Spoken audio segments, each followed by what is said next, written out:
There are two key features to being a PAOC church. The first is self-governance. Nowhere in any of our official documents do we ever use the words independent or autonomous to describe a PAOC church.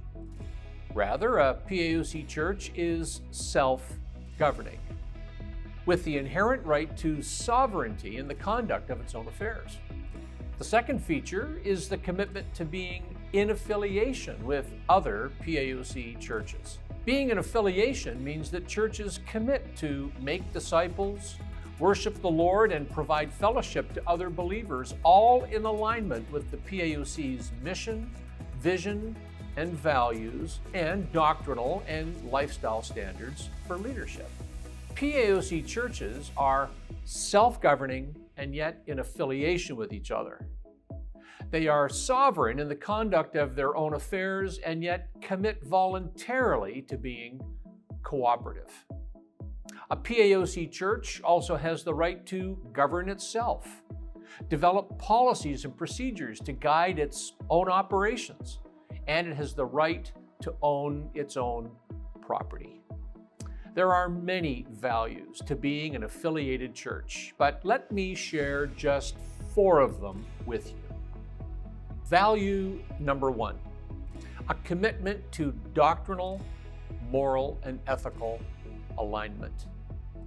There are significant protections provided to affiliated churches by keeping up to date and in alignment with the general constitution and bylaws and the local church constitution. This includes the adoption of the Statement of Essential Truths and Policies and Practices. This is Articles 5 and 6 of the General Constitution and Bylaws. These clearly articulated biblical principles provide a commitment to sound Pentecostal doctrine, critical definitions, and appropriate lifestyle standards for credentialed leaders and church members. And I strongly recommend that each affiliated church stay up to date by amending its constitution locally to make sure that you are protected with respect to legal, social, and moral realities that we are all dealing with right across the country, and to stay aligned with any adjustments within the framework of the PAOC. There is great value to remaining aligned doctrinally, morally, and ethically. And we have the added resource of one another to strengthen and assist pastors and boards as they may need to navigate through situations that are unfamiliar or challenging.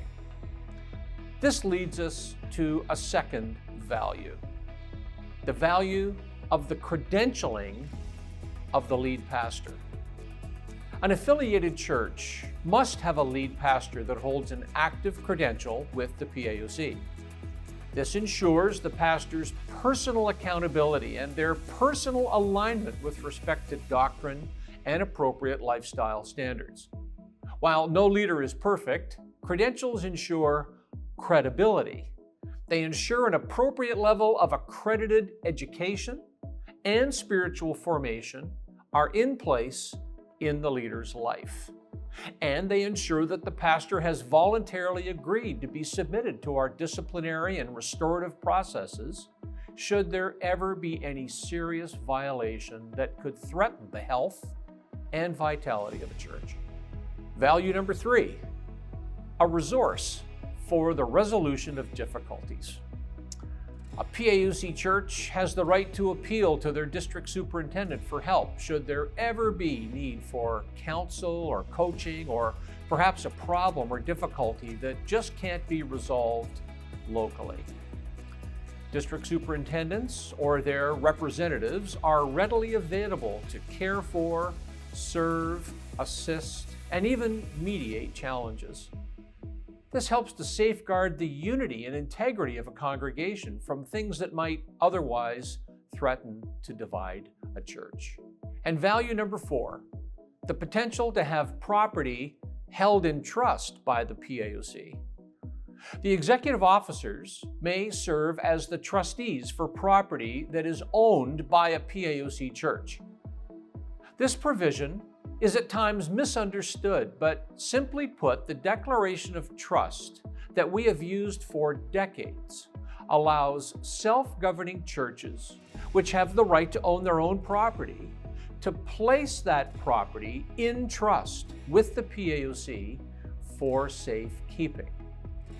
The PAOC, as trustee, receives the asset and stands possessed of it, but the beneficial owner remains the local church. The asset shows on the church's balance sheet, and we simply act as trustees, taking our direction from the church in good standing. On occasion, a church may consider incorporating to contain the liability for activities that may be considered higher risk. Incorporation may have value, but it also may be completely unnecessary. Incorporation introduces a whole host of additional legal reporting requirements and costs, and requires that the new corporate bylaw be carefully crafted with your own articulation of biblical principles, doctrinal convictions, charitable purposes, and a clear demonstration of your moral values and ethical statements. And all of this must remain complementary to the PAOC local church constitution in order to stay affiliated. And all of this must be reviewed and kept current in a day and age when the social fabric of our country is changing very quickly. Mitigating risk for a PAOC church might easily be achieved by remaining unincorporated, and yet increasing, even maximizing the liability coverage that is already available to you under your existing insurance policy. So I strongly encourage you to have a conversation with your district leadership before going to the expense and complication of incorporation. It just may not be necessary, and you may be able to avoid all the expense and legal red tape. And as a self-governing affiliated church, you already enjoy the covering and protection for doctrinal, moral, and ethical issues under the PAOC's incorporation, as expressed in our general constitution and bylaws. The PAOC doesn't claim to be a perfect family, but we do commit to being faithful to one another, to openly communicating with each other, and to being respectful of each other. We are committed to making disciples everywhere in the power of the Holy Spirit and to helping each other as we do it. Friends, we really are better together.